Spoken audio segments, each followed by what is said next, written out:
जादुई फलों के बगीचे में बसा गरीब का परिवार। अरे चलो चलो, जल्दी जल्दी से ट्रक के अंदर फलों की बोरी रखवाओ। तभी पसीने में तरबतर बूढ़ा शंकर पीठ पर पके आम की बोरी उठाकर ला रहा होता है। तभी उसे जोर से चक्कर आ जाता है, जिससे फल का कट्टा छूट जाता है। अरे पिताजी, आप ठीक तो हैं? हाँ अखिलेश, मैं ठीक हूँ। बड़ी बेजोड़ की गर्मी है ना, इसलिए माथा चकरा गया। तभी फलों के बगीचे के मालिक मोटा सेठ दोनों को खरी खोटी सुनाना चालू कर देता है। अरे क्यों रे खोसट बुड्ढे, तेरे अंदर एक आम का कट्टा उठाने जितना भी दम नहीं है, मगर दिहाड़ी बाकी मजदूरों जितनी ही चाहिए। बाबूजी को काम के न काज के, दुश्मन अनाज के हैं। जब जमीन पर पड़ा रहेगा या कट्टा उठाकर ट्रक में रखेगा भी? उठ। रख रहा हूँ मालिक। पिताजी आप रहने दीजिए, मैं रख देता हूँ। अरे क्यों रे, क्या तू चौधरी लग रहा है? इस बगीचे का मालिक मैं हूँ। चल शंकर, उठकर रख कट्टा। किसी ने ठीक ही कहा है कि इस दुनिया में हर पैसे वाले गरीब की मजबूरी का फायदा उठाने के लिए बैठे हैं। शंकर अखिलेश का परिवार भी आर्थिक गरीबी से जूझ रहा था, जिसके चलते वो गर्मियों के मौसम में मोटा सेठ के ठंडे फलों के बगीचे में 100 रुपए की दिन दिहाड़ी पर काम करते थे। दुखी मन से दोनों दिहाड़ी लेके घर आते हैं। मकान के अंदर कहर बरसाती गर्मी में 2 बेटी, बहू, पोता पोती, सास पसीने पसीने थे। अजी आ गए आप बाप बेटे, हाथ मुंह धो लो। बाबूजी, अखिलेश जी, खाना लगा दूं? इस घर के अंदर इतना घमस भभका छाया है, मेरी तो भूख मर गई। कितनी बार कहा है गर्मी का मौसम है, थोड़ा जल्दी सांझ से खाना पीना बना दिया कर, ताकि घर में थोड़ा ठंडक हो जाए। लेकिन तेरा धंधा पानी बड़ा खराब होता जा रहा है, तुझे लेट सपेट ही खाना पकाना है। अजी बस भी करो, क्यों बेचारी बहू को झाड़ कर बोल रहे हो? खाली पेट में दाना खिलाने का इतना एहसान मत जताओ। माँ, आप भी इसका पक्ष लेकर सविता को सिर पर चढ़ा रही हैं। हम बाप बेटे के बारे में तो कोई सोचता ही नहीं है। इतनी कड़ाके की चिलचिलाती धूप में हम कोलू और बैल की तरह काम करके कमा कर खिला रहे हैं। थोड़ी तो इज्जत दिया करो हमको। हर एक गरीब परिवार में कलेश, लड़ाई झगड़े, सारी फसाद की जड़ पैसे की तंगी होती है। शंकर के घराने के हालात भी ऐसे ही थे, जहां खुशहाली जरा भी नहीं थी। सबको झगड़ते देखकर आंसू भरी आंखों से पोता सौरभ कहता है, माँ, पिताजी, दादा दादी जी, आप लोग झगड़ा मत कीजिए, चुप हो जाइए, मेरा सर दुख रहा है। पूरा परिवार खामोश होकर बैठ जाता है कि कुछ देर बाद, बाबूजी खाना परोसूं? 2 रोटी डाल कर ले आ। सविता पूरे परिवार को पेठे की सब्जी रोटी परोसती है। सब जी मार कर खा रहे थे, जबकि अड़ोसी पड़ोसी की मेज पर खाने के अलावा गर्मी के सीजन के ठंडे फल, पके आम, अनानास, सेब, संतरा, अंगूर, सबका फ्रूट चाट, जूस मौजूद था। वहीं काशी बड़ी बेटी पूनम को रोटी पूछने का इशारा करती है। बाबूजी, अखिलेश भैया रोटी दूं आपको? नहीं, रहने दे छोटी, पेट भर गया इतना स्वादिष्ट सब्जी रोटी खाकर। ये काशी फल में गुड़ डालकर सब्जी बनाने को किसने कहा था? किसी भी कर्म की नहीं लग रही है ये। इन मर्दों को किसी चीज में गुजारा नहीं। मसाले वाली सब्जी बना लो तो 36 किस्म का मुंह बनाना है। गुड़ की सब्जी बना दी तो भी कोई गुजारा नहीं है। काशी, भगवान के लिए मुझसे झगड़ा मत करो। मेरे लिए तुम आधे दर्जन केले मंगा दिया करो, मैं उसी से पेट भर के रोटी खा लूंगा। और अभी तो बाजार में हर ठेले पर मालदे आम बिक रहे हैं, कभी आम खरीद लाया करो। मैं तो आम रोटी शौक से खा लेता हूँ। अखिलेश भैया, बाजार में गर्मी के सीजन के ठंडे फल बड़े ही महंगे भाव बिक रहे हैं। दशहरी आम 200 रुपए किलो, मालदे उससे भी महंगी, अनार 400 रुपए के पार और केले 80 के दर्जन।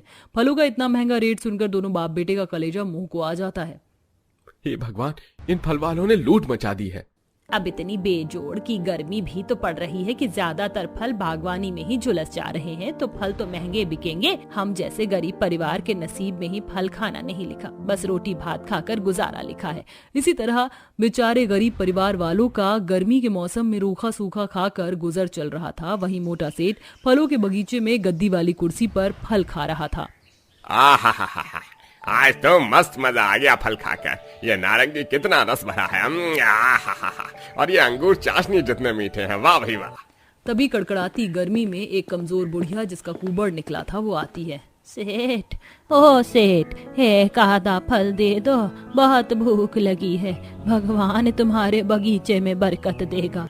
मक्खी चूस सेठ बुढ़िया को दुत्कार देता है। अबे ओ कुबड़ बुढ़िया, चल खसक यहाँ से भिखमंगिन कहीं की। अरे अम्मा, तुम ठीक तो हो? अरे सेठ, इतने निर्दयी तो न बनो। इतना बड़ा फल का बागीचा है, एक दो फल दे दोगे तो क्या घट जाएगा। शंकर के ऐसा कहते सेठ उखड़ जाता है। ए, मेरे टुकड़ों पर पलकर मुझको आंखें दिखाता है, हाँ? अपने बगीचे से एक साबुत फल तो क्या, एक फाड़ी भी नहीं दूंगा। अम्मा, ऐसा करो, आप ये रोटी खा लो, आपका पेट भर जाएगा तो हमारा भी भर जाएगा। दोनों अपना निवाला बुढ़िया को खिला देते हैं। अब वो भूखी बुढ़िया हर दिन बगीचे में भोजन करने आती थी कि फिर एक दिन। नेहा, सौरभ, तुम दोनों का हाथ लाल क्यों पड़ा है? पिताजी, आज हमारी टीचर ने हमको स्केल से मारा था क्योंकि हम मिनी लंच ब्रेक के लिए फल लेके नहीं जाते। बाकी सब बच्चे फल वाला चाट बनाकर लाते हैं।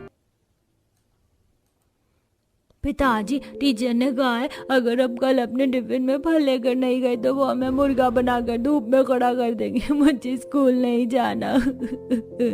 गरीबी के कारण ऐसी दुर्दशा देखकर सबका दिल निकल आता है। अगले दिन दोनों बाप बेटे पेड़ से चूकर गिरे आमों को चुनने लगते हैं।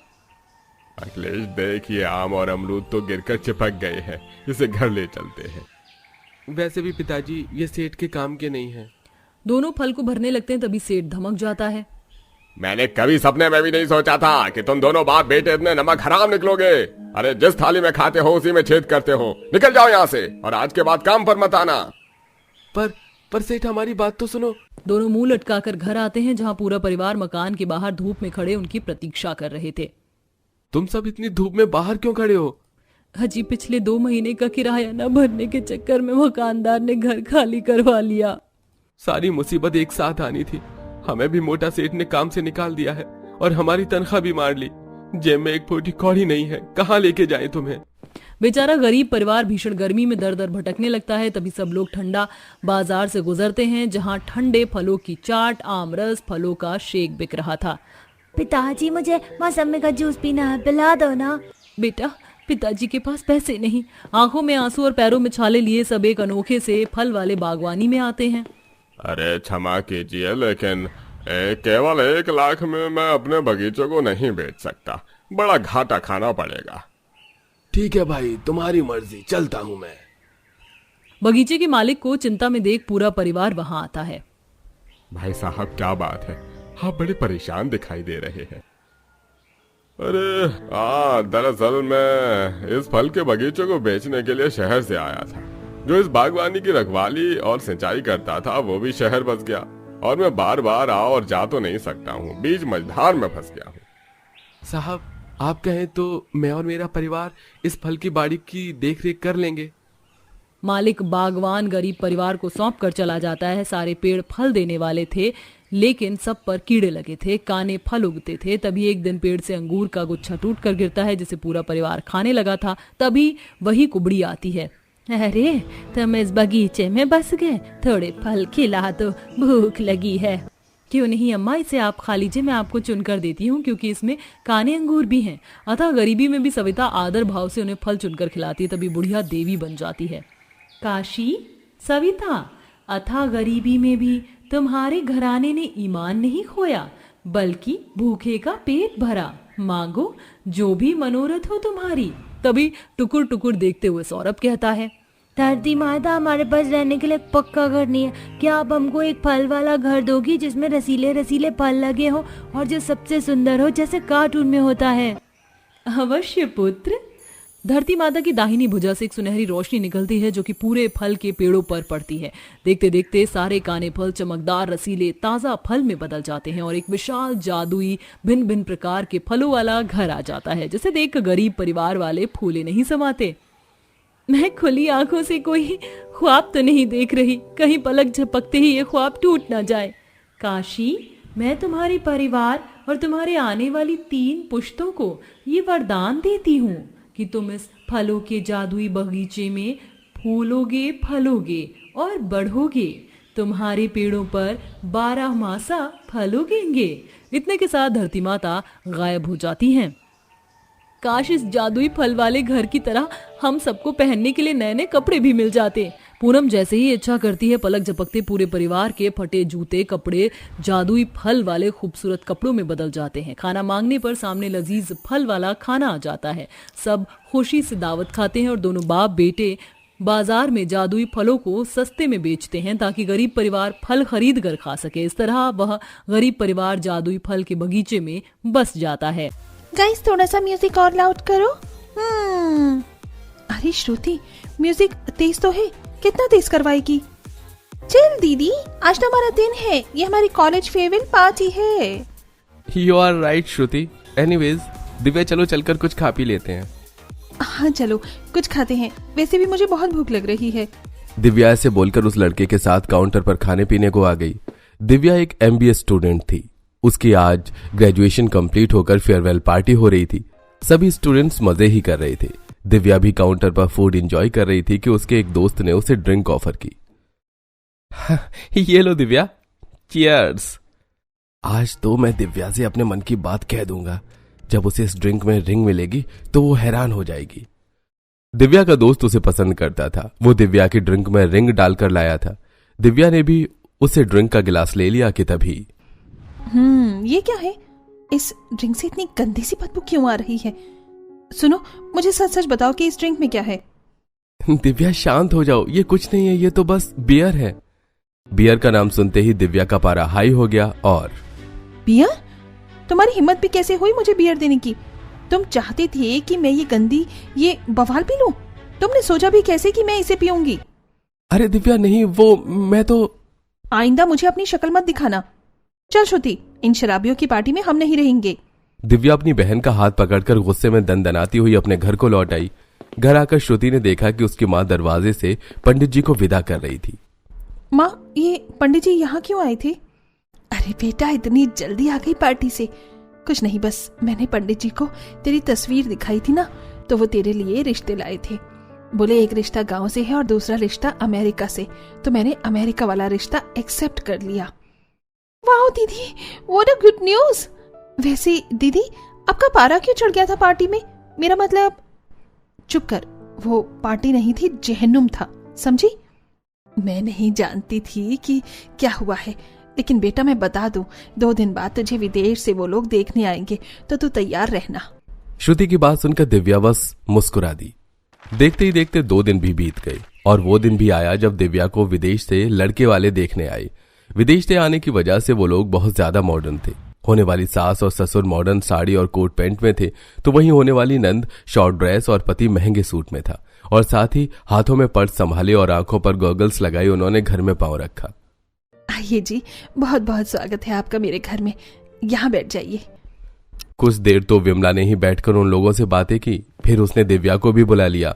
दिव्या गुलाबी रंग की साड़ी में सादी सी उन लोगों के पास आई। दिव्या बेटा, जा अपने ससुराल वालों के लिए चाय ले आ। चाय? आंटी जी, आज की मॉडर्न वर्ल्ड में चाय वगैरह कौन पीता है? I mean, कॉकटेल वगैरह मंगवाइए ना। कॉकटेल? चुप कर राधिका, यह हमारा सादगी वाला भारत है, अमेरिका नहीं जो यहाँ कॉकटेल मिल जाए। बहन जी, इसकी बातों पर न जाना, आप चाय ही बनवा दो। गोपाल के कहने पर दिव्या चाय ही बनाने आ गई, लेकिन कॉकटेल वर्ल्ड उसके जहन में घूम रहा था, जिसकी वजह से उससे रहा नहीं गया और वो अकेले में अपनी माँ को बुलाकर पूछने लगी। माँ, कॉकटेल तो अल्कोहलिक होती है, आप कहीं किसी बेवड़े परिवार में मेरा रिश्ता न जोड़ देना। तू फिर से यही बातें करने लगी दिव्या। कुछ नहीं है, मैं बात कर लूंगी। विमला ने ऐसे बोलकर बात को खत्म कर दिया। बस फिर क्या था, दोनों परिवारों के बीच शादी की बात पक्की हो गई और जल्दी ही शादी की तारीख रखी गई। देखते ही देखते शादी का वक्त भी आ गया और दिव्या अपने मायके से विदा होकर अपने ससुराल पहुंच गई। अब दिव्या को विदेश में आए हुए लगभग 1 हफ्ता बीत चुका था और आज के दिन लो, ये भी हो गया। अब एक बार माँ बाबा के कमरे में दिखाती हूँ सब कुछ रखा हुआ भी है या नहीं, उसके बाद मैं भी जाकर आराम कर लूंगी। दिव्या ऐसे सोचती हुई अपने सास ससुर के कमरे की तरफ को जाने लगी। एक तरफ वो उनके कमरे की तरफ को बढ़ रही थी, तो वहीं दूसरी तरफ गोपाल जी, जरा जल्दी कीजिए, और कितनी देर में आएंगे? आज पूरा 1 हफ्ता हो गया हमें ड्रिंक किए हुए, जल्दी से आइए। ला रहा हूँ हेमा, जरा सब्र रखो। दिव्या के ससुराल में सभी दारू के शौकीन थे। आज उसके सास ससुर ड्रिंक करने को सोच रहे थे। वो दिव्या को ये सच नहीं बताना चाहते थे, जिसकी वजह से वो देर रात अपने कमरे में ड्रिंक करते। दारू के लिए उन्होंने हाथों में गिलास लिए हुए थे और वो गिलास में दारू पलट ही रहे थे जो कमरे में दिव्या आ गई। माँ, बाबा, वो मैं आपसे, हे भगवान, ये लोग तो क्या दारू पी रहे हैं? बहू बोल कैसे आई? कुछ नहीं, कुछ भी तो नहीं है, मैं जा रही हूँ। दिव्या घबराती सी अपने कमरे में आ गई। हे भगवान, मेरे ससुराल वाले ड्रिंक करते हैं, दारू पीते हैं, लेकिन वैसे कोई नहीं। ये तो मेरे सास ससुर ही हैं, कम से कम मेरे पति तो इस सब से दूर ही हैं। दिव्या ने ऐसे सोचकर अपना मन बहला लिया तो वहीं दूसरी तरफ अजी, हमने कितना छिपाना चाहा, लेकिन बहू के सामने ये राज खुल ही गया कि हम पूरा परिवार दारू का शौकीन है। चल यार, कुछ पता नहीं चला है बहू को, तुम ड्रिंक करो। गोपाल और हेमा ने शराब पी ली, जिसके बाद नशे में वो अजीब अजीब आवाजें निकालकर नाचने लगे। वहीं उनकी आवाजें सुनकर दिव्या कमरे में डर रही थी, लेकिन उसने इस बात को बस नजरअंदाज किया। ऐसे ही कुछ दिनों बाद। वैसे राधिका, कभी खुशी कभी गम भी मेरी मनपसंद फिल्म है। राधिका, राधिका।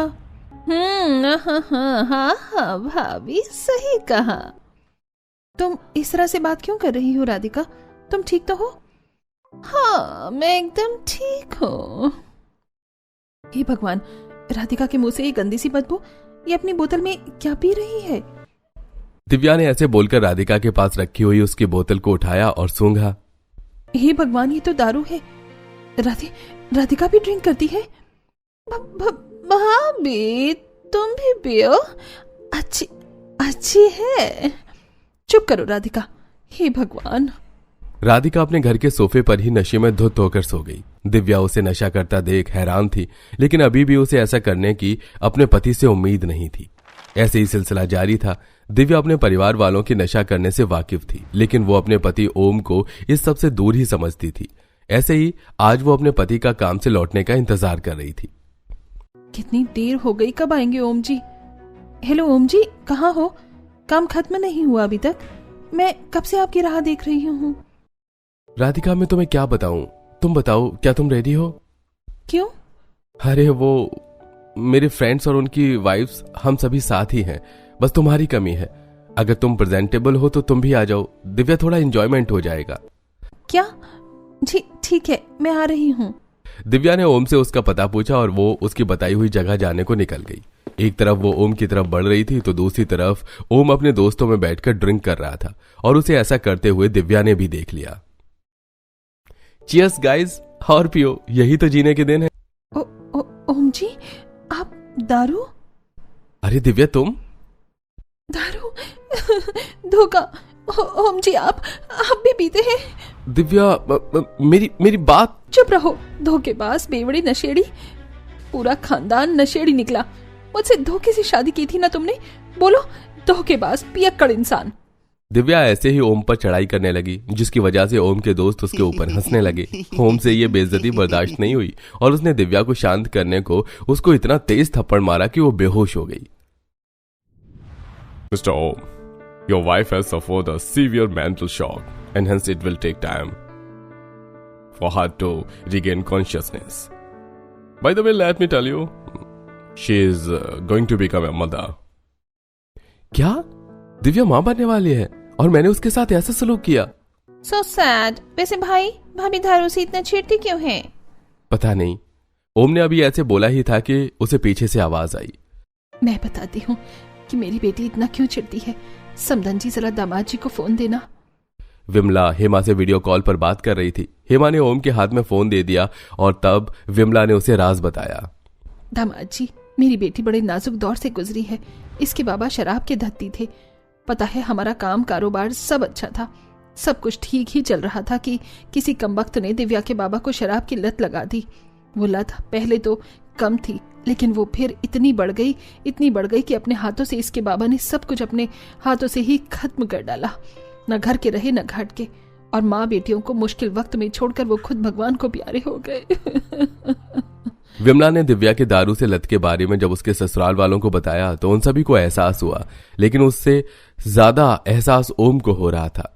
जब दिव्या को होश आया तो उसने उससे माफी मांग ली और फिर कभी दारू न पीने की कसम खाई। दारू पीना सेहत और परिवार दोनों के लिए ही हानिकारक होता है।